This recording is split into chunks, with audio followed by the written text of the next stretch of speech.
La Sociedad Dominica de Medios de Comunicación, Sodomco, presenta A Pensar Más con Rosa María Palacios.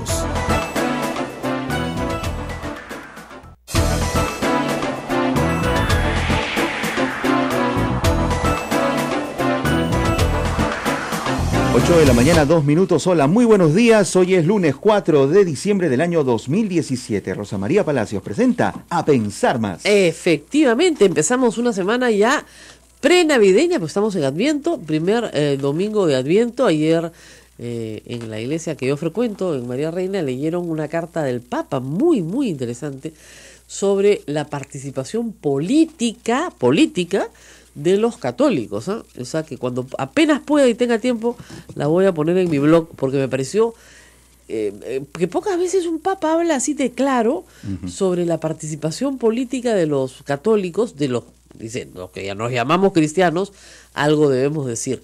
Y muy sensible al fenómeno, por supuesto, de la corrupción, que es el tema, obviamente. Es súper coyuntural. Claro, para nosotros y también para los argentinos, por cierto. El Papa es Papa, pero no deja de ser argentino. O sea, claro, que conoce perfectamente bien la realidad y habla específicamente de Latinoamérica. O sea, no crean que no. Esto es a raíz de una reunión que hay, un congreso eucarístico que hay en Colombia, me parece, y es la reflexión final que manda el Papa para el congreso eucarístico, me pareció interesantísima. Así que les prometo que en algún momento la vamos a colgar para que ustedes puedan leer esta muy interesante explicación del Papa sobre la corrupción. Y nosotros acá, por supuesto, este fin de semana hemos estado llenos de noticias sobre corrupción también. Habrán visto ustedes temprano las imágenes, esta mañana muy muy temprano, de directivos de distintas constructoras peruanas siendo conducidos a la carceleta para luego ser conducidos esta tarde, suponemos, al penal de Piedras Gordas, donde cumplirán prisión preventiva. Hay varias cosas que decir, ¿no? Primero, que no es usual que un juez cite audiencia en domingo. Eso es rarísimo. Discúlpenme. Obedece más a un criterio de espectacularidad o de show mediático que en realidad a la búsqueda de la justicia. Menos aún que dicte sentencia a las 4 de la mañana, ¿no? Entonces, que no es una sentencia en el sentido de que hayamos visto un juicio, por si acaso. Lo que hemos visto es lo que se llama un incidente, es decir, en el proceso se ha pedido algo y ese algo que se ha pedido, el juez lo ha resuelto. Nada más que eso. Acá nadie es culpable y nadie es inocente, se le presume inocente hasta que no se pruebe lo contrario, pero digamos, no ha habido un juzgamiento de las acciones de nadie. ¿Qué es lo que hemos visto? Igual que en el caso de Ollantumala y Nadine Heredia, hay que volverlo a explicar. Ustedes, los que lo vieron, porque les digo, yo me quedé dormida, lo que han visto es a un juez que recibe un pedido de un fiscal para limitar la libertad de unas personas porque estas personas, A, se les presume como las que han cometido el delito y B, se presume que se van a escapar. ¿Ya? Yo considero que el fallo del juez en realidad obedece a la misma lógica que al fallo de Ollantumala. El fiscal Hamilton Castro solicita esto y cada vez que lo solicita, el juez Richard Concepción lo goza porque, como dice todo el mundo, es un juez canero. Entonces el que pasa delante de él y el fiscal le pide que lo metan preso, lo mete preso. Punto. Y repite los mismos argumentos del fiscal sin mucho mayor análisis, la verdad. Pero lo que sí me sorprendió, lo que sí es nuevo, es que se hayan presentado todas las personas implicadas. Porque acá ¿qué se dice? Que los ricos huyen, que los poderosos se van. Sí, efectivamente, algunos lo hacen. Pero anoche se presentaron todos salvo unos directivos que está con cáncer en la clínica americana y que además bien el cáncer es real, no es por si acaso una ficción creada para sí, sorprender a la justicia. Ya estaba internado, sí, dicho sea de paso. Sí, y además claro, es una familia que lamentablemente tiene este mal familiar y no es la primera vez que sucede. Entonces, no es un invento, está ahí y obviamente esa persona en un arresto domiciliario no va a recibir las medicina, quimioterapia, etcétera, que tiene que recibir en este momento. Así que no hay forma de que se pueda atender la salud de esa persona. Muy bien, esta es la historia. Y ustedes dirán, bueno, ¿pero qué han hecho? ¿Por qué no se les metió antes? Es toda la discusión. Bueno, Hay que decir que sí, efectivamente, el fiscal ha demostrado una celeridad la semana pasada que no había demostrado en los últimos 6 meses, ¿no? En la misma semana consiguió un impedimento de salida del país para Susana Villarán, consiguió que le levantaran la condición de inculpado a Barata en el juicio de la interoceánica, consiguió que le dieran audiencia para prisión preventiva de los directivos que firmaron las actas, digamos, con Odebrecht para el reparto de utilidades. O sea, una eficacia espectacular, ¿no? Cuando la semana anterior todos estábamos discutiendo más bien que lo botaran del puesto por no hacer su trabajo, que esa es la verdad. Durante 6 meses no ha hecho prácticamente nada relevante, salvo meter a la cárcel a los Humala, que era lo único que había hecho, no había hecho otra cosa. Entonces, tal vez en esto sí, y en eso sí tienen razón los abogados de la defensa, hay una respuesta política. Es decir, queremos defender a Pablo Sánchez de los ataques del fujimorismo, entonces vamos a demostrar que somos eficaces. Dicho sea de paso, la denuncia de los fujimoristas contra el fiscal Sánchez no va a proceder nunca porque es completamente banal.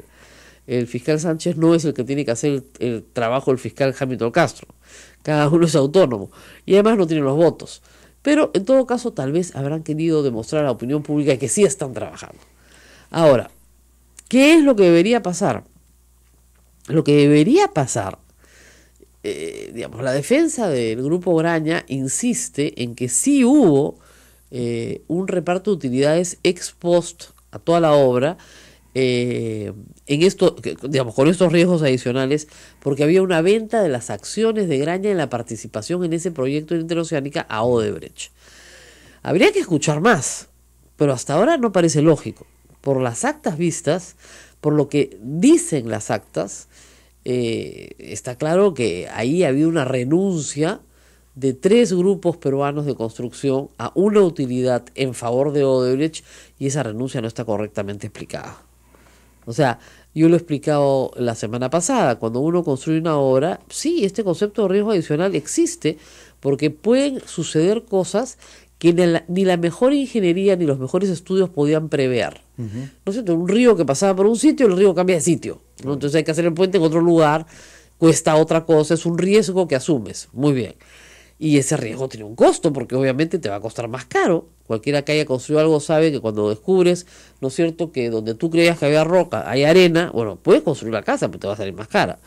Entonces, eso sí es lógico. Lo que no es lógico es que esto se liquide 5 años después, porque Odebrecht no tiene por qué ser el financista de las 3 constructoras peruanas, salvo que eso se pacte así y haya un pago por ese financiamiento. Es decir, tú nos vas a financiar todos los riesgos adicionales y te vamos a compensar al final, pero ese contrato no lo hemos visto. Eso es lo que están llamando compensación por liderazgo, que es el argumento que están teniendo los abogados de estos empresarios. Claro, pero eso tiene que estar en un pacto. Correcto. Y yo no he visto ese contrato.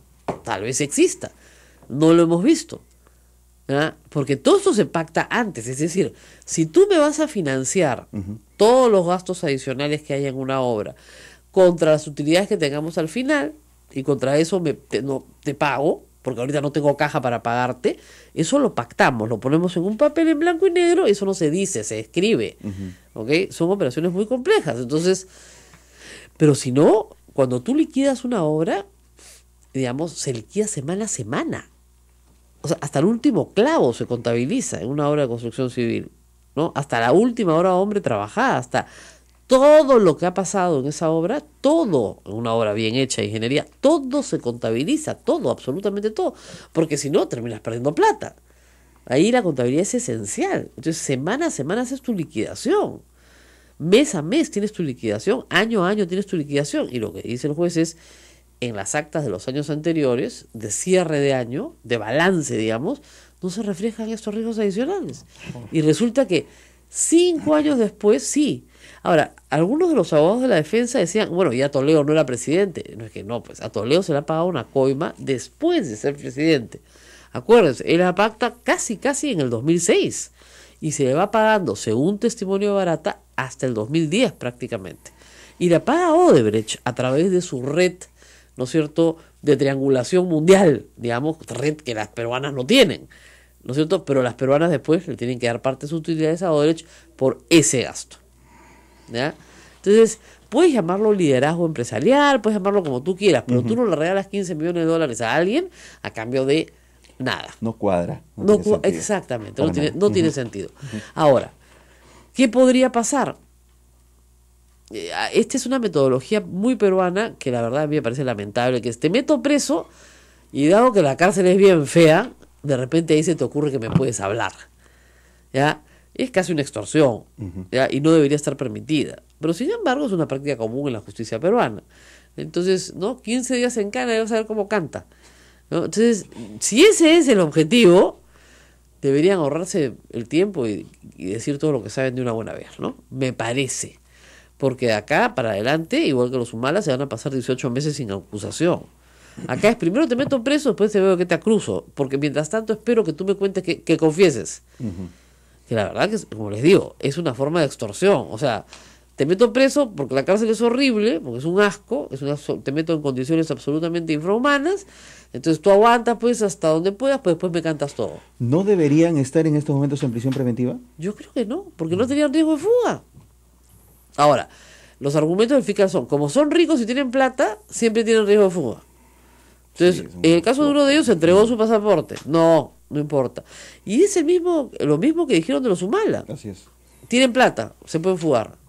Entonces es algo así como, solo los pobres no pueden tener prisión preventiva, ¿no? Entonces es un argumento... Lo más clasista que existe, ¿no? Si eres pobre, no te preocupes, eres un vicio, no tienes prisión preventiva. Cuando un pobre se puede esconder, o sea, perfectamente, y no volverlo a ver nunca más. Tiene todas las redes para esconderse en lugares apartados, rurales, etcétera, no tiene que salir muy lejos. Entonces, aquí lo que hay que discutir al final de cuentas es que, y como siempre se utilizan pues argumentos bastante simplones, ¿no? Por llamarlo de alguna manera, ven, los ricos también pagan. Oiga, los ricos han pagado siempre. O sea, en este país se metieron presos ¿a cuántos generales? ¿20, 30 generales? Generales. Y alguien me dijo, es que no eran ricos, estaban tapados de plata con todo lo que habían robado. ¿Ya? Entonces no es la primera vez, desde Velasco se meten a gente muy importante de la ciudad de Lima en la cárcel. O sea que no es un triunfo así clasista, es una tontería. El que tiene que pagar, tiene que pagar. Ahora, tiene que hacerse dentro de las normas del debido proceso. ¿Por qué? Porque si no se hace bien, al final, la que pierde es la justicia. ¿Se dan cuenta? Tiene que hacerse bien.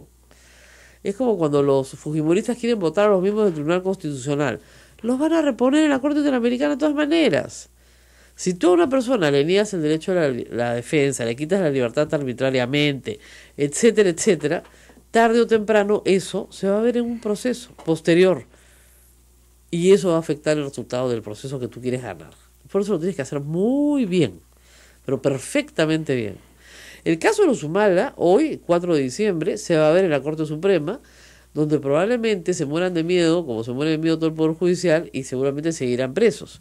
¿Ya? Con lo cual, cuando lleguen los 18 meses y no los hayan acusado de nada, no va a pasar nada. Y el Perú sigue viendo que en ese caso, que es un caso de financiamiento de fondos de campaña, no pasa nada con Alan García y no pasa nada con Keiko Fujimori, ¿no es cierto? Lo único que van a hacer con el paso del tiempo es agravar la situación. Pero no tiene de verdad, ningún sentido la prisión preventiva si es que no estamos hablando de, por ejemplo, a ver, una persona que huyó del país y lo extraditan, hemos tenido varios, o con juicio o sin juicio, lo deportan. A ver, Martín Belaúnde del Ocio, obviamente pues se va a fugar de todas maneras, se estaban fugando, o sea, no hay ninguna discusión. ¿Te acuerdas cómo se llamaba el que tenía el polo de Armani, que encontraron en Colombia ya? Orellana, a ese también. En Ecuador agarraron al otro también. O sea, esos se están yendo. Entonces, eso sí, prisión preventiva de todas maneras. O que habiendo sido citados para este tipo de diligencia no se presentan. Obstruir a la justicia. Exactamente, no se presentan, etcétera. Pero todos estos se han presentado. Te digo, yo habían apuestas, yo había apostado que no se iban a presentar, que no se iban a presentar para negociar una colaboración eficaz, pero se han presentado todos. Con lo cual, me parece que no va a haber, probablemente en las próximas semanas, un espacio para una colaboración eficaz. Lo cual me parece muy raro. Yo de ellos, de verdad, colaboraría. Porque, ¿qué pasa? estos grupos peruanos no han participado solamente en Interoceánica, han participado en otros consorcios.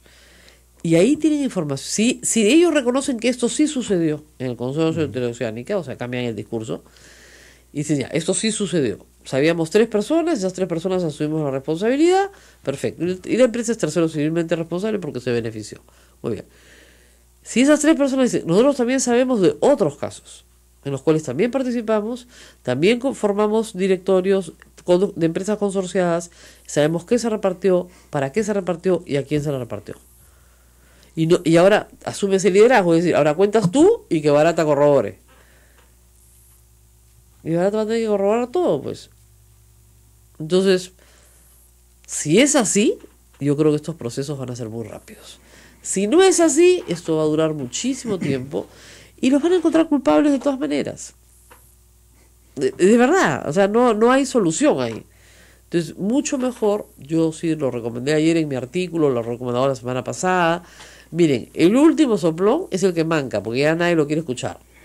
No es necesario. Ya no es necesario, pues, o sea, ¿no? El soplón que se duerme, se lo lleva la corriente. Y la otra cosa es que a ustedes les parece espantoso, a mí también, pero si no tienes a gente que colabora, no hay posibilidad de perseguir el delito. Es decir, si hay un pacto de silencio, que eso es lo que pasaba pues en las mafias italianas, ¿no? Al que hablaba lo mandaban matar, etcétera. Si no hay un pacto, si tienes que romper el pacto de silencio. Y para romper el pacto de silencio en el Perú, hasta hace poco solamente podías ir sobre la segunda división, si quieres, ¿no? No sobre los cabecillas. Pero hoy en día tenemos leyes que permiten que gente que cualquiera, que haya tenido cualquier nivel de responsabilidad dentro de la organización, hable. Y eso es lo que se ha hecho también, eso viene por una tendencia brasilera, porque si no, no hablaban los dueños de las empresas. Ahora, recuerden ustedes que hasta ahora la única empresa que ha confesado, digamos, de esta manera tan integral con todos sus directivos es Odebrecht. Falta que las demás hablen. Y ahí es interesante lo que pueden aportar las empresas peruanas, porque han trabajado con todas. Han trabajado con Andrade Gutiérrez, han trabajado con OAS, han trabajado como contratistas, como socios, o sea, tienen información que puede ser muy útil para la Fiscalía y la Fiscalía puede canjearla a cambio de su libertad. Del mismo modo que se está canjeando con Barata, se está negociando con Barata. Ayer habló el abogado de Barata y volvió a insistir en algo que yo vengo insistiendo desde que este tema de la colaboración de Barata volvió, digamos, a las portadas el martes pasado. Barata no va a colaborar hasta que el fiscal Germán Juárez Atoche no le quite digamos, el tema de lavado de activos, que por ese juicio le han congelado su plata, porque tiene 13 millones de dólares en el Perú, que aparentemente es su AFP. ¿Qué tal? ¿Ah? Qué rico. Qué rico. ¿No? Quien a Dios se la dio, San Pedro se la vendía. Bueno, tenía como 15 años trabajando en el Perú, ¿no? Entonces, esos son sus ahorros en el Perú. ¿Ya? Y no los movió, que es una cosa rara, claro, porque si los hubiera movido, probablemente pensó que se los iban a congelar más rápido en Brasil, ¿ya? Pero están acá, ¿ya? No sé si los reclame Brasil o los reclame Perú, pero el asunto es que ese acuerdo de colaboración eficaz pasa por un juez, y ese juez puede decir, sí, perfecto, el señor no va a prisión, colabora, no sé qué, pero tiene que pagar una reparación civil, ¿ok? Ya está. Bueno. Pero él lo que ha pedido es que se le descongelen los fondos, se le quite el proceso de lavado de activos, ¿no es cierto? Y ahí se convierte en colaborador. Y en eso están. Y el abogado de él ha hablado con Cuarto Poder anoche, me parece, con René Gastelmendi, y lo dijo claramente, estamos esperando que en los otros procesos suceda lo mismo. Ahora, ¿qué pasa dentro de la Fiscalía peruana? Hay una broncaza entre el grupo especial que se dedica a anticorrupción, con Hamilton Castro a la cabeza, y los fiscales de lavado de activos. Pero una broncaza. ¿Por qué? Porque, por ejemplo, en este caso hay colusión y lavado de activos. Entonces Hamilton Castro asume jurisdicción y el fiscal de lavado de activos no. Entonces los pone furiosos porque les quitan protagonismo. Entonces Juárez Atoche quiere manejar este proceso de lavado de activos contra Barata solo. Y hasta que él no saque el proceso, no tenemos colaborador eficaz. Si no hay colaborador eficaz, no hay nada. Los tienen que soltar a los 18 meses a todos. A Humala, a su esposa, a todos los que están de cualquier otra condición. ¿Por qué? Porque Barata tiene que ratificar lo que ha dicho en un proceso judicial. Si no lo ratifica, No ha dicho nada. no ha dicho nada.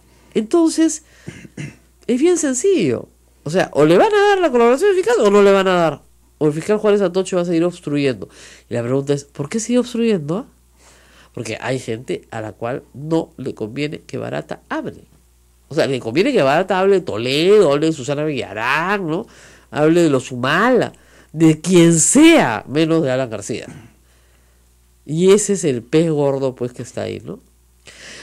Evidentemente, hoy estos empresarios son unos villanos, ¿no? Pero si quieren pasar a héroes, en 5 minutos lo hacen, ¿eh?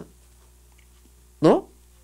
¿Tú no crees que si estos... Tienen la sartén en la mano. ¿No crees que si estos señores nos dan información sobre Alan García, pasan de héroes de villanos a héroes en 3 segundos? Lo santifican, pues, ¿cómo se ríe acá? Pues, ¿verdad? Pues, yo les voy a contar todo sobre Alan García. ¡Ja, ya! Te perdono todo. Ya, pero cuéntamelo todo y exagera. Claro, ese es el tema. Bueno, hoy día va a estar con nosotros la congresista Tania Pariona.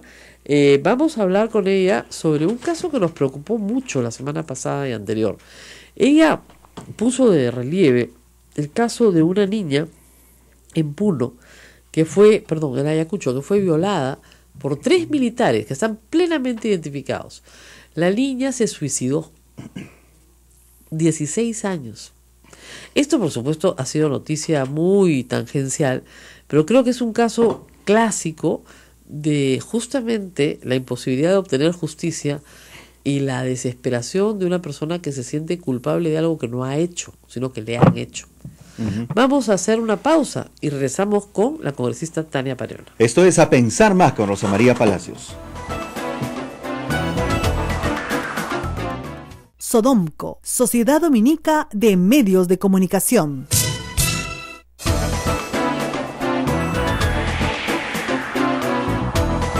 Tenemos mensajes en Facebook Live que hoy hemos cobrado una gran cantidad de oyentes nuevos, Rosa María. Ay, estamos tan felices. Y lo digo con sorna, por si acaso.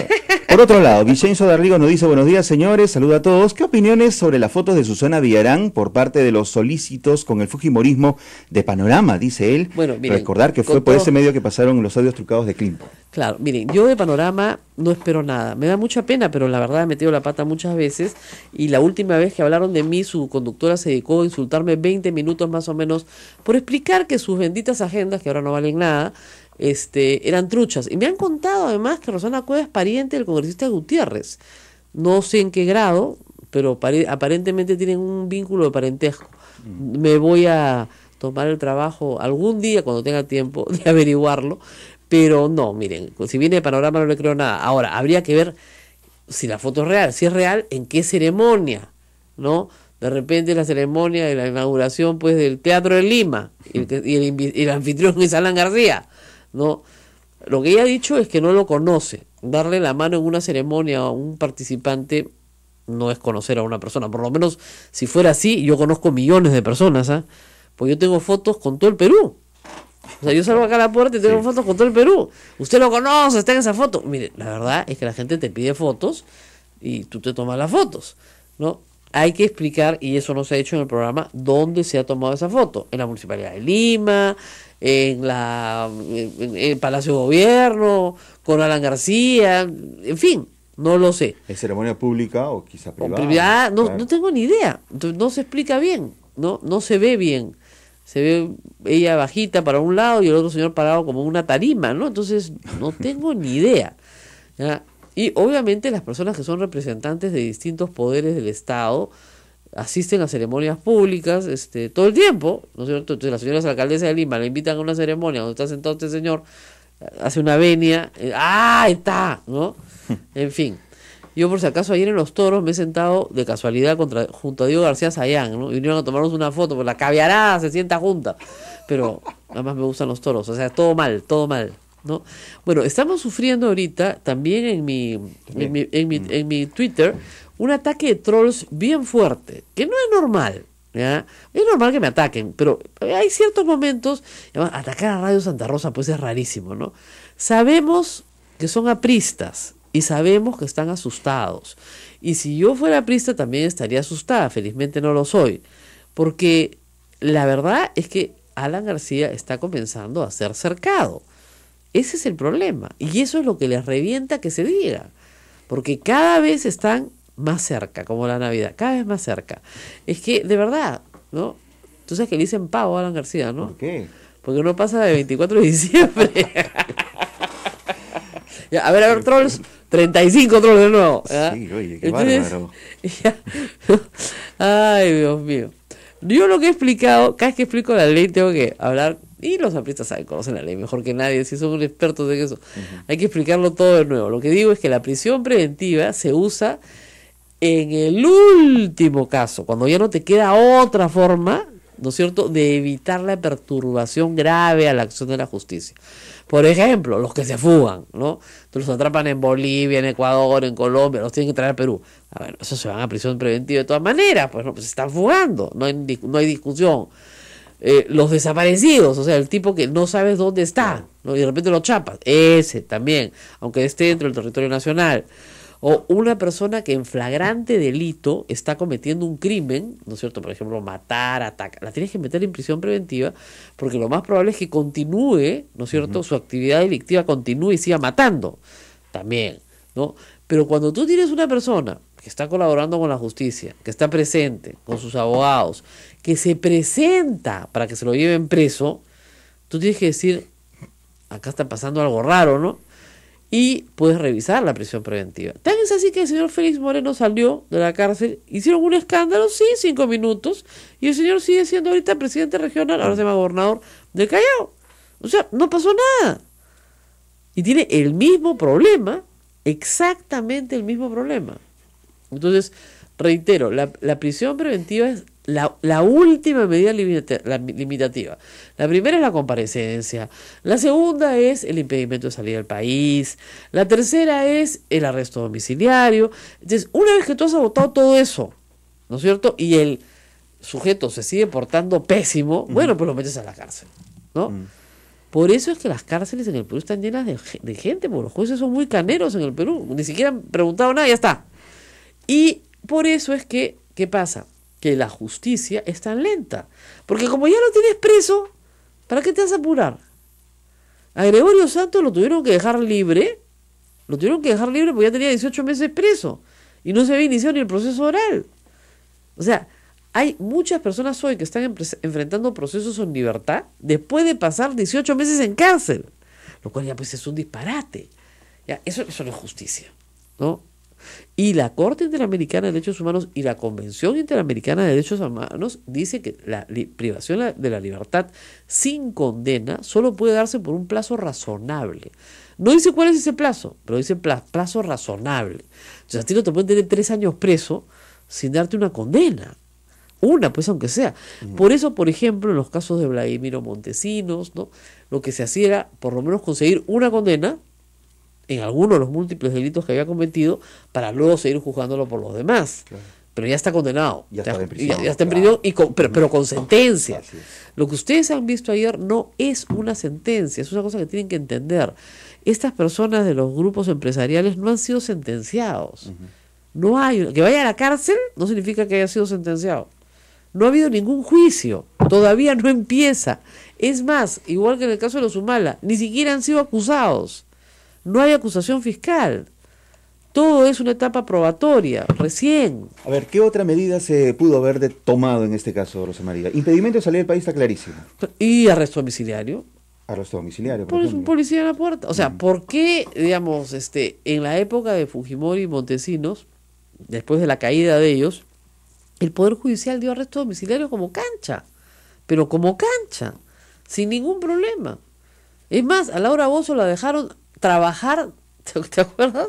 El arresto domiciliario era dentro del set de televisión. Le puso como domicilio su estudio. Su estudio, el estudio de televisión donde grababa. Donde estaba, sí. Entonces, para que la dejaran seguir trabajando. Entonces, ¿por qué en esos casos se puede, y en otros casos como estos no se puede? Pues hay que preguntarle a los jueces, ¿no? La verdad es increíble.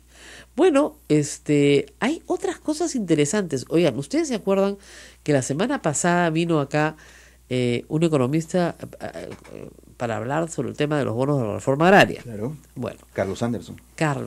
Bueno, ¿qué ha pasado? El Perú está con mucho entusiasmo tratando de entrar a la OCDE. La OCDE es el Club de los Países Desarrollados, lo cual nos permite muchas ventajas para comercio exterior, etcétera. Bueno, 200 fondos de Estados Unidos han pedido que el Perú no puede entrar, que se rechace la entrada del Perú a la OCDE. ¿Por qué? Porque estos fondos son tenedores del pago de la reforma agraria. Tienen los bonos de reforma agraria. El 20%, ustedes recuerdan, de bonos están en manos de fondos de inversión. Y esos fondos le han dicho al Estado peruano, ustedes nos deben 5.000 millones de dólares. Que son los bonos, ¿no es cierto?, que representan la expropiación de las tierras entre 1969 y 73. Qué mala. Entonces ustedes no entran a la OCDE hasta que no paguen. Por deudores. Claro, pero ¿ves? ¿Te das cuenta? Claro. Y yo lo que le decía al economista la semana pasada es, cada vez que hay una presión externa, el Perú paga. O sea, a los gringos les pagaron la IPC completita, los militares, ¿no es cierto? Toda vez que hay una expropiación donde interviene un extranjero, como la sanción es gigantesca, porque te quedas sin crédito internacional, etcétera, lo que están logrando acá es pedirle a la OCDE, y la noticia viene del país, no lo hemos sacado nosotros, viene del país. Ha dicho que la expropiación de tierras entre 1969 y 73 para ellos representa 5.000 millones de dólares. Y hasta que no los paguen, el Perú no entra a la OCDE, punto. Porque eso es un club de buenos pagadores, ¿no? Y de gente que paga sus deudas. Miren ustedes. Pero en fin, nos tenemos que ir a la pausa porque la congresista ya está llegando. Sí, ya está llegando. Regresamos con ella.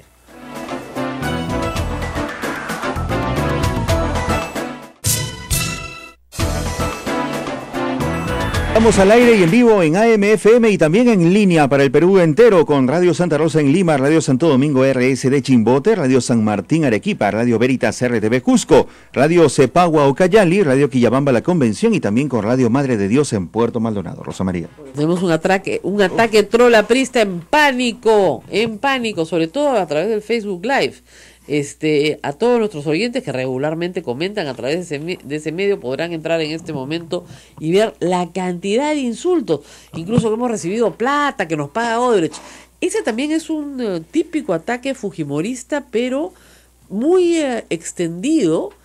Por ejemplo, la congresista Karina Beteta, esa sí la firma con nombre propio, insulta regularmente a Augusto Álvarez. Estamos esperando que lo siga haciendo para que cuando termine su mandato pueda ser llevada a juicio y probablemente se gane, porque no hay discusión ahí. Y además, Augusto le ha pedido varias veces, señora, si usted tiene algo que denunciar, denúncielo en el Poder Judicial, ¿no es cierto? No me insulte, sino denúncielo. Nunca lo ha hecho. Entonces, obviamente no hay nada que denunciar, ella será la denunciada. Pero estos trolls que no tienen identificación y que son nuevos y que no suelen entrar pues a una radio pastoral, no somos chiquitos, insignificantes, están asustadísimos porque parece ser que yo he tocado pues carne. ¿Qué culpa tengo yo pues de que a su líder le dieran pavo? Pues no tengo la culpa de que no llegue a Navidad, porque ahí sí vamos a ver si hay justicia en el Perú, ¿ah? ¿Qué culpa tengo yo de haber dicho que estos señores presos hoy pueden ser villanos y mañana héroes? Porque si nos cuentan toda la historia de Alan García, les podemos perdonar algunas cositas, ¿no? Algunas cositas podemos perdonar. Pero parece que le tienen terror a Alan García, es lo que me dicen todos. Nadie quiere hablar de Alan García, desde Barata hasta los peruanos, porque tienen terror. Yo creo que les voy a dar unas clases de cómo no tenerle terror a Alan García, ¿no? De verdad, porque yo no le tengo ningún miedo. Dicho sea de paso, que bien lo cuadró Anel Tausen a Mulder y a Rosa Bartra, discúlpame. Bueno, no en vano ella ha sido 10 años congresista también. Entonces los agarró, pues, no, a mí no me van a atarantar, es lo que les estaba diciendo en su cara, ¿no es cierto? Yo no paraba con Mantilla, yo no paraba con Montesinos, un momento muy gracioso en que Rosa Bartra le dice, ¿a quién se está refiriendo? A usted, pues, ¿a quién más me vas a referir? Me pareció genial y pésimo, pues, el interrogatorio, que su marido, ya eso le dijo, pues, ese es un psicosocial montesinista. ¿A quién se está refiriendo? A usted, porque está aplicando las tácticas de Montesinos, pues. Además, el marido de Anel Townsend, no trabajó en el no fue nombrado por Odebrecht, no tiene relación alguna con Barata. O sea, ¿qué tiene que ver en el interrogatorio de Lavallato? ¿No es cierto? Ahí están desesperados. Y también destacar la investigación ayer de la República, muy interesante, de 86 citados a Lavallato, ¿Cuántos creen ustedes que tienen relación con Keiko Fujimori? 0. Solo ella. Ella, nada más. Sus tesoreros, nunca. De Toledo más de 20, de Villarán otro tanto, ¿no? Pero de Keiko Fujimori, nada. Y de Alan García, 8. La comisión se llama Lavakeiko. Ay, qué barbaridad. En fin. Ya entendí qué significa se viene el quino, pero Alianza ganó. Tú eres aliancista, ¿no? No, ¿de cuál equipo eres?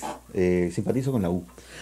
La U. Bueno, los de la U le decían ayer a los de Alianza, se viene el quino, porque decían que en 15 años no iban a lograr el campeonato, pero sí lo lograron. Sí. Entonces comenzaron a cambiar a Keiko Fujimori y le decían, Keiko, se viene el quino, que es 15 años sin ganar las elecciones. Qué horror. A quien hay que saludar es Augusto Álvarez Rodríguez, por cierto, ¿no? Porque él está feliz. Con Fernando esto. Tuesta, Claro, también enloquecidos. Esos pierden la perspectiva, solo tuitean fotos del estadio. Sí.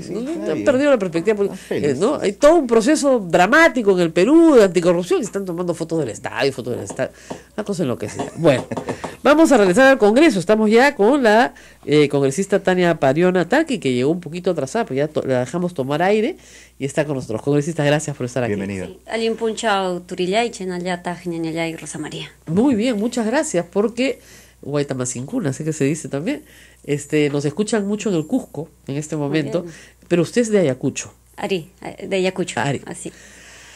Yo también sé qué significa Ari, esa sí me la sé. Manan y Ari es lo primero que aprendí. La teníamos clarísima. Esa bien clara. Manan y Ari sí la sé. Añay. Eso quiere decir gracias. Gracias. Tengo mis cositas, no vayas a pensar.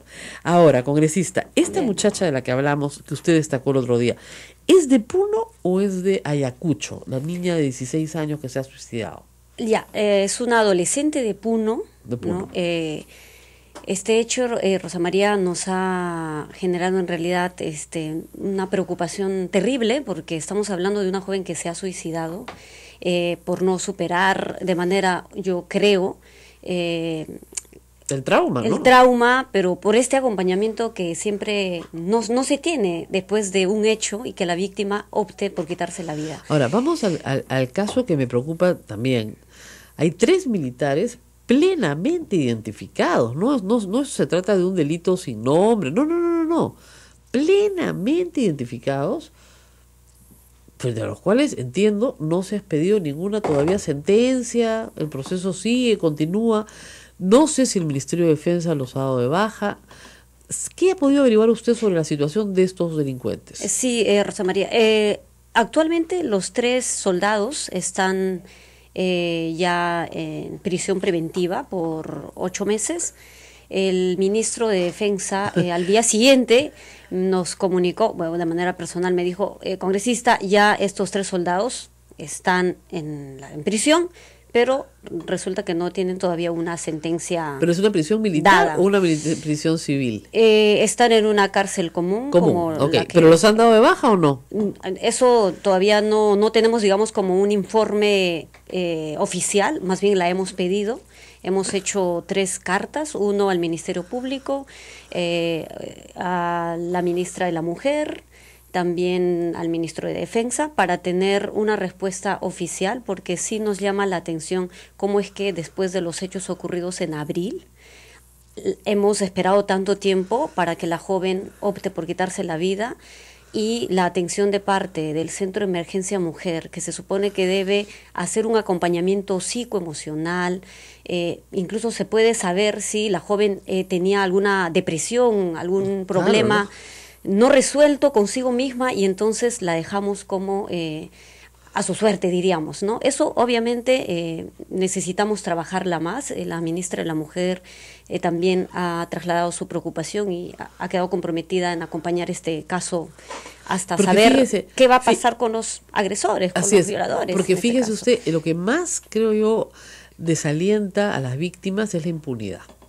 Entonces, cuando uno ve que no les va a pasar nada, ¿ustedes se imaginan 3 hombres adultos violando a una niña de 16 años porque tienen uniforme, ¿no es cierto? Y eso les da poder, porque eso es una relación de poder finalmente. lo que desalienta a todas las otras víctimas que nos escuchan ahora es la impunidad, porque no les va a Así pasar, la sensación de que no les va a pasar nada. Sí, hay la necesidad, Rosa María, que los operadores de justicia actúen sin prejuicios ni estereotipos, Además, que mire, revictimicen además les han dado a 8 las mujeres en 8 su de prisión. mayoría. Una violación en trío a una menor de edad, 8 de prisión preventiva. 8 meses se acaban ahorita. Ya, están en el plazo, pero necesitamos saber cuál es el paso O sea, siguiente, una sentencia digamos, a uno firme, que no sabe, condenatoria. a Humala le han dado 18 meses de prisión preventiva, y a estos 3 militares que han violado a una niña, es violación de menor de edad, es un delito grave. Y además y en banda. encontrada en infraganti. O sea, no es que Claro. se supone, No. ni que la joven contó, se los encontró fragante. infraganti en el domicilio de la joven.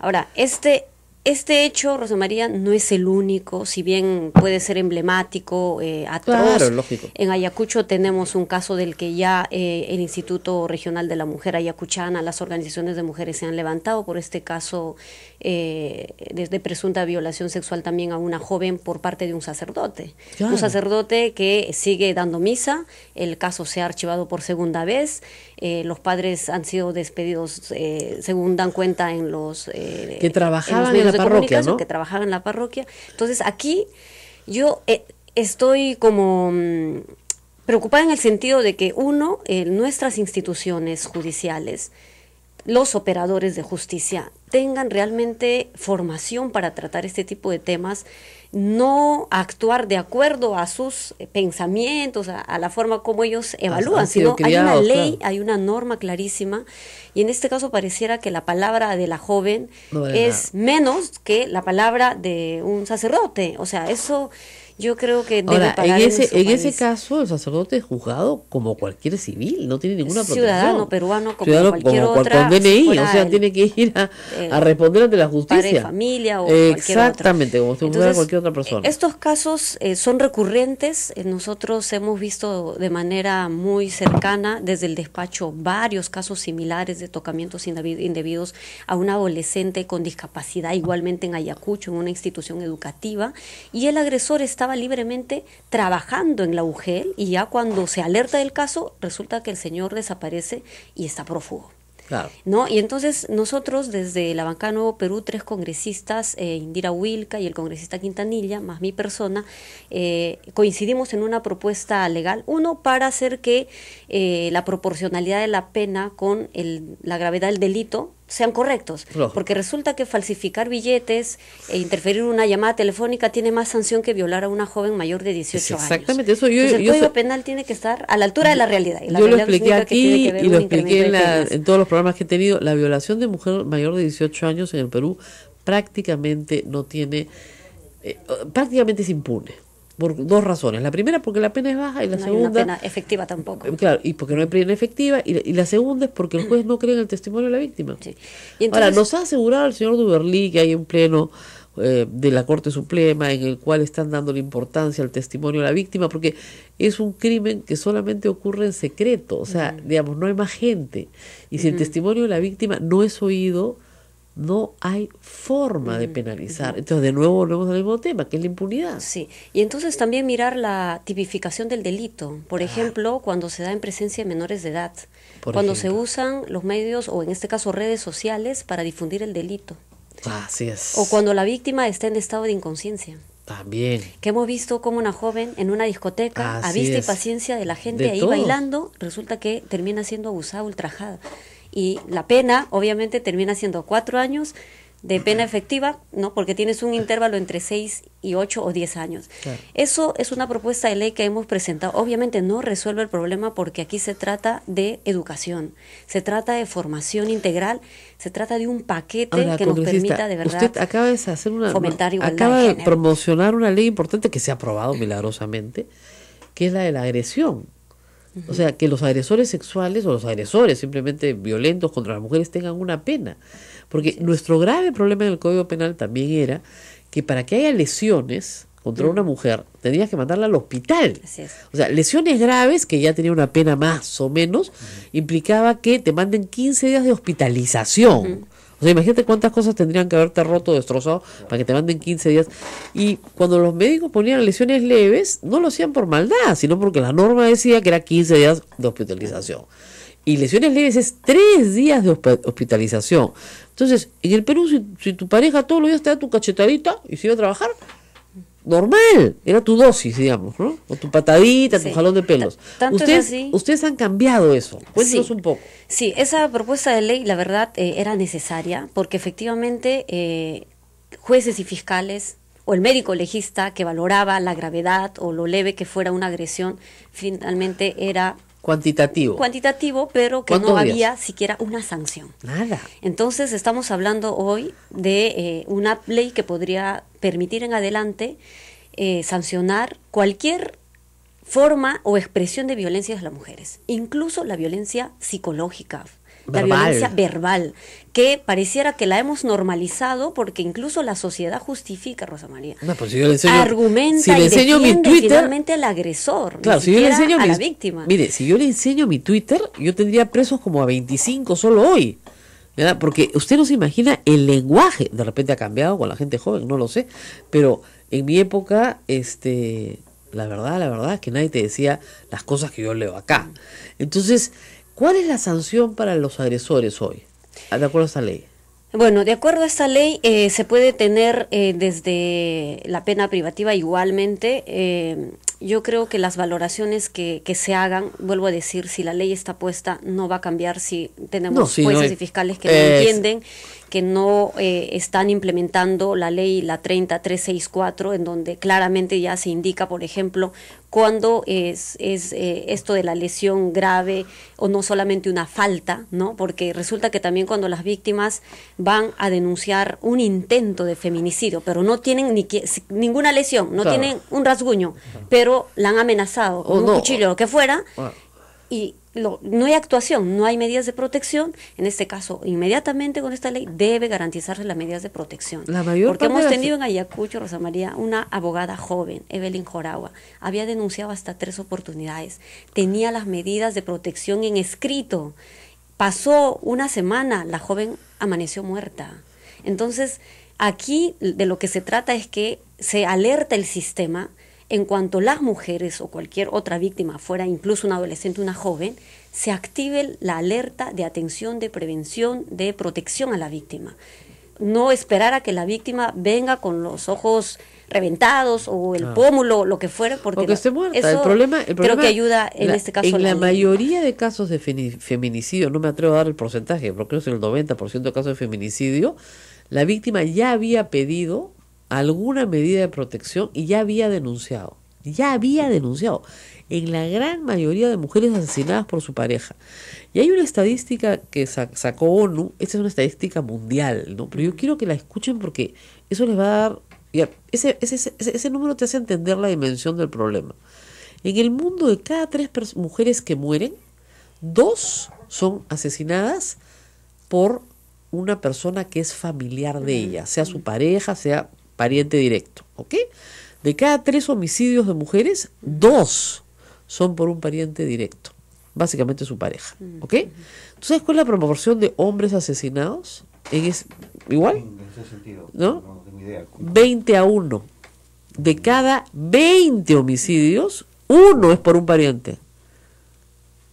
¿Te das cuenta? O sea, para la mujer el parentesco o la pareja, la persona cercana, es mortal. O sea, de cada 3 homicidios, 2 son de relación familiar directa. En el caso de los hombres, de cada 20 homicidios, 1 es. Ahí, Rosa María, nuevamente, la condición de mujer. Claro. Por eso es feminicidio. Muchas veces jueces y fiscales interpretan como un homicidio simple, atentado a la vida y no feminicidio, porque las mujeres hoy estamos siendo vulneradas en algún momento de nuestra vida por nuestra condición de ser mujer. Estamos con la congresista Tania Pariona. Vamos a una pausa, Rosa María, y retornamos. Vamos, antes que me mate el productor, regresamos.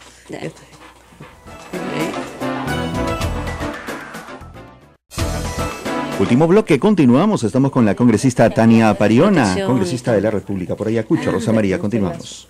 El lazo, estamos mirando un lazo acá. Bueno, entonces estamos hablando de las medidas que se están tomando en el Congreso, que son importantes, pero como decimos, no suficientes, ¿no? Necesarias, pero no suficientes. Entiendo que hay una agenda mucho más completa sobre este tema. Hay varios proyectos de ley, Rosa María, esperando ser debatidos en el Pleno, que abordan temas como el de contra la violencia hacia las mujeres, por ejemplo, el registro de agresores, de violadores, tener un registro virtual, ¿no?, que permita saber finalmente qué tipo de profesores tenemos en las escuelas, cuántos de estos que ya tienen denuncia, algún antecedente, siguen enseñando, siguen en las aulas, el problema de etcétera. eso es que se necesita ley porque me escribió una señora muy preocupada y me dijo que ella quería desarrollar un aplicativo, es una persona de la academia, ¿no? Digamos, querían desarrollar un aplicativo para que tú rápidamente buscaras en el aplicativo, conocías a un señor, ¿no?, parecía simpático, y revisabas sus antecedentes para saber si tenía pedofilia, violencia familiar, violación, etcétera. Y claro, le dije, el problema en el Perú es que, de acuerdo a nuestro sistema rehabilitador, cuando tú terminas tu condena, ¿no es cierto?, se borran tus antecedentes. Eso es lo que dice el Código Penal. Se borra. Entonces, tú necesitas modificar el Código Penal para decir que los antecedentes no se borran nunca en los casos de pedofilia, abuso sexual, etcétera, porque lamentablemente en la experiencia mundial se ha determinado que ¿cómo les explicaríamos? La desviación mental del pedófilo no cambia con la cárcel. Puede reprimirse, ¿ya? Y ojalá que así sea, pero todo el mundo quiere saber si al lado de su casa vive un sujeto que manosea a los niños cuando tú tienes niños. Claro, que dadas las condiciones debidas, él vuelve a reincidir. Exactamente, imagínate que te digan, al lado de tu casa se ha mudado un señor que le gusta manosear a los niños, y tú tienes niños pues de 6, 7 años. Entonces, inmediatamente vas a hablar con tus hijos, y bueno, obviamente, claro, en Estados Unidos no solamente les tiran de todo, ¿no? Los botan de los barrios, pero en fin. Pero a lo que voy es que en el Perú efectivamente no contamos con esa información. Y si para terrorismo ya existe la prohibición, ¿qué pasa? Hay 250 personas con antecedentes de terrorismo que están dictando clases en los... ¿Lo ha dicho el ministro del Interior? Digo, ¿pero por qué no los han detectado? Porque no hay un registro. Claro. Tendrías que conseguir los expedientes, que los expedientes se archivaron. Entonces hay que hacer un registro. Sin registro no se hace nada. Como el registro y la imprescriptibilidad en delitos, por ejemplo, de explotación sexual infantil. Por ejemplo. Trata. Ese era otro proyecto importantísimo. ¿Por qué? Porque miren, eso presentó también la señora Parione, y varias congresistas se han unido. ¿Qué pasa? A una niña de 7 años la viola su tío. Y la niña recién se atreve a denunciar cuando tiene 30, pues. Entonces ya prescribió, no puede denunciar. Entonces hay países que te mueven la prescripción a los 18 años más el tiempo de la pena. Entonces, si la pena era 25 años, es desde que ya tienes 18 años y eres mayor de edad y estás en posibilidad de denunciar, a partir de ahí corre la prescripción. Esa es una solución. Otros son imprescriptibles. Imprescriptibles, se acabó. Entonces, en el Congreso, Rosa María, hay una necesidad obviamente de abordar estos temas. Nosotros hemos visto en los últimos plenos, y ya por el reclamo que hemos hecho congresistas mujeres, especialmente, para que el pleno dedicara, ojalá, en el 25 de noviembre, un día tan importante como para decirle alto a la violencia, ¿no? Un pleno mujer, un pleno dedicado a abordar distintas iniciativas de ley. Sin embargo, esto fue denegado, solo se firmó una moción multipartidaria desde el Congreso, ¿no? Para decir, sí, el Congreso rechaza cualquier forma de violencia, pero a mí me parece que ese gesto simbólico no tiene mucho valor, en el sentido de que en el Congreso, si hay iniciativas de ley como las que hemos presentado y las otras congresistas también han formulado, necesitamos debatirlo, necesitamos actualizar la otra iniciativa que norma. Yo planteo siempre, y hasta ahora no se puede, porque yo sé que el Ministerio Público me quiere matar, pero fíjense, las pericias del médico legista se tienen que hacer en los hospitales a donde la víctima va a pedir ayuda, ¿ok? Tú no puedes sacar a una persona que está grave a otro lugar, hacer una cola con 300 mujeres.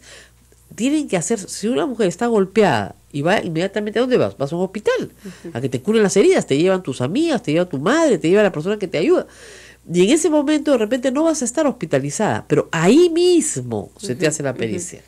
¿Cómo se hace eso? Capacitando al personal médico en algunos establecimientos de salud del Perú que puedan también hacer la pericia legista. Pero no quieren pues los médicos legistas, porque como tienen el monopolio, les quitan la chamba. ¿Ya? Que les den un porcentaje a ellos, no sé cómo se arreglen, pero el asunto es servir al público. ¿Ya? Hoy día no hay pericias psiquiátricas suficientes para atender a las mujeres que están sometidas a esta atención. Y te dicen, sí, mamita, ven en 3 meses. El caso para las zonas rurales, esto es mucho más grave, porque la víctima, una vez que pone la denuncia en la comisaría más cercana de su comunidad, tiene que cubrirse además otros costos si es que quisiera que su caso avance y tenga una sanción o una reacción inmediata de la institución afín, en este caso para llevar el caso. El Centro de Emergencia Mujer nomás, para decir, para ponerlo legítimo. Por eso es que las zonas rurales, lamentablemente, la justicia con mano propia es la que se ejerce más rápido. Y eso es la que no se debe ejercer, que es el padre de la víctima, ¿no es cierto?, o los hermanos de la víctima, cobran justicia a ellos mismos. Eso es lo que tenemos que evitar, porque si no, no pasamos a la civilización. Pero pónganse también en los zapatos de la gente, ¿no es cierto? Violan a tu hermana, que es una niña pues de 12 años, y sabes quién es, y lo tienen identificado. Va todo el pueblo pues y lo agarra a palos. Y si sobrevive es un milagro, porque lo dejaron huir. Sí.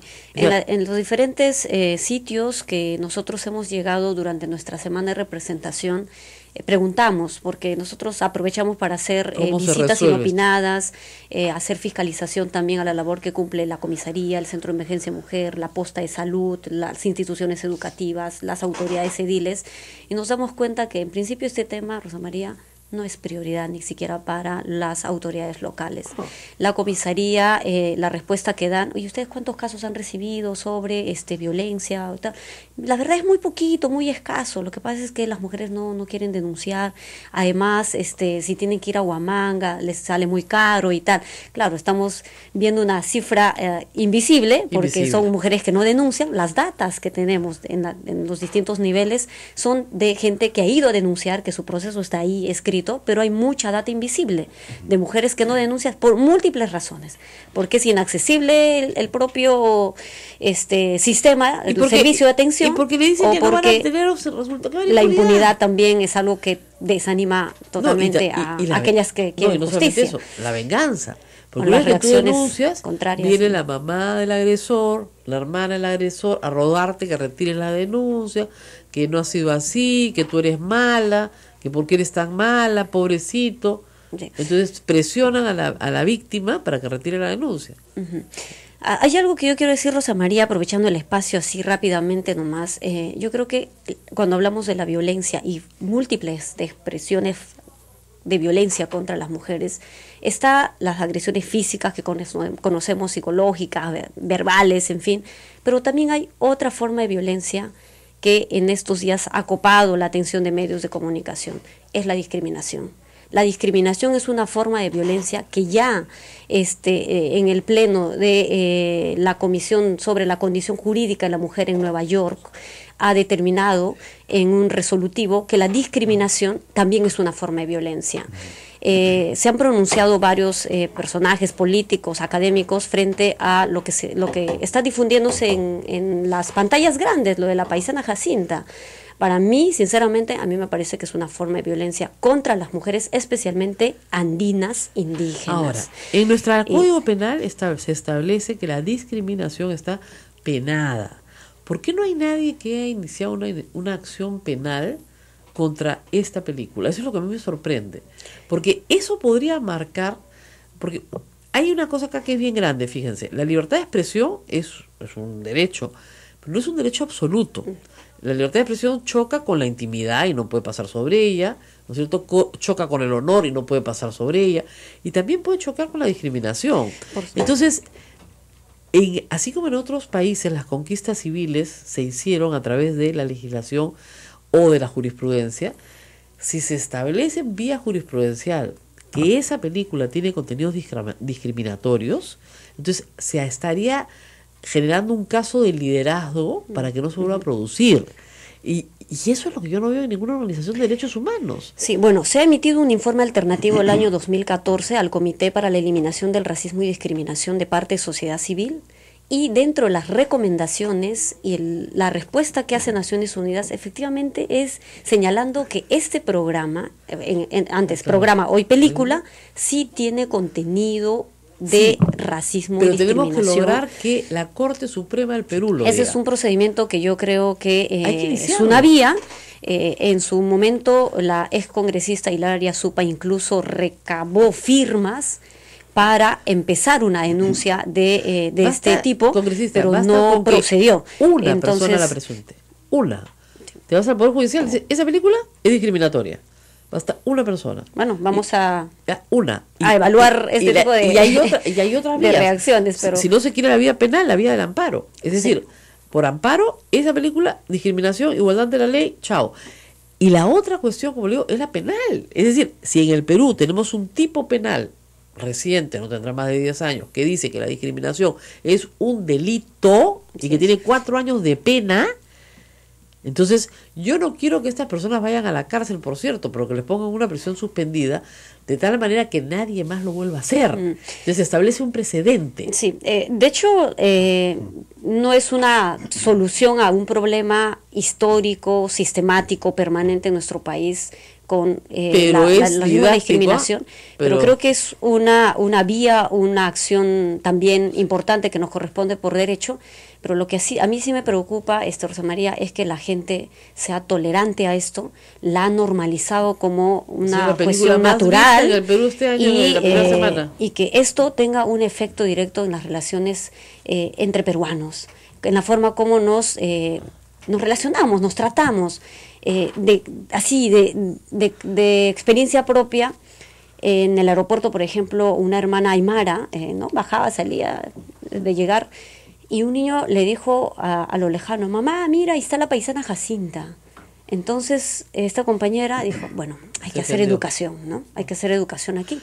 Se acercó para explicarle y le dijo, niño, yo soy tal, soy de Puno, yo soy aymara, tú sabes que existe el pueblo aymara, tú sabes cuántos pueblos originarios como yo existimos. Y el niño, claro, un poco ya asustado, pero es que los niños están creciendo con esa idea de que los andinos, las andinas, somos así como nos muestra la paisana Jacinta, ¿no? Un poco de tonta, no entiende, no sabe manejar un celular, está totalmente fuera de la actualidad. Es un estereotipo. Pero la verdad es que lo que hace es reforzar este tipo de estereotipos, ¿no? Que no ayudan a que nuestro país crezca en interculturalidad, no ayuda a que nuestro país nos respetemos y valoremos la riqueza cultural, porque si bien somos diferentes, justamente esa diferencia le hace rico a nuestro país. Lógico. Diferentes culturas, diferentes lenguas originarias, diferentes maneras de ver el mundo incluso y de concebir el desarrollo. Porque para algunos obviamente tendrá que ser, no sé, pues de otro tipo, ¿no? Un nivel de estatus, en fin. Pero aquí de lo que se trata es que los peruanos tengamos igual trato, tengamos también presencia como actores políticos, los indígenas, tanto andinos como amazónicos, y no son solo como figuras folclóricas, o que alguien tenga que lucrar por poner en una pantalla algo que genera mofa, que genera risa. Entonces aquí hay un trabajo de sociedad peruana en conjunto, no solo penalizarla, diría yo, pero que nos conduce a reflexionar también sobre nuestras raíces culturales profundas y la manera como nos podemos relacionar. Nos tenemos que despedir. Ha sido la congresista Tania Pariona Tarqui. Les decimos adiós, pero mañana nos reencontramos nuevamente. Gracias a todos nuestros asociados que están esperando hace 10 minutos que nos callemos. Pero espero que nos hayan escuchado muy bien en todo el Perú. Muchas gracias.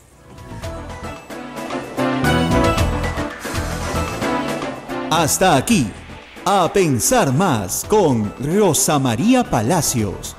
Este programa fue producido por la Sociedad Dominica de Medios de Comunicación, Sodomco.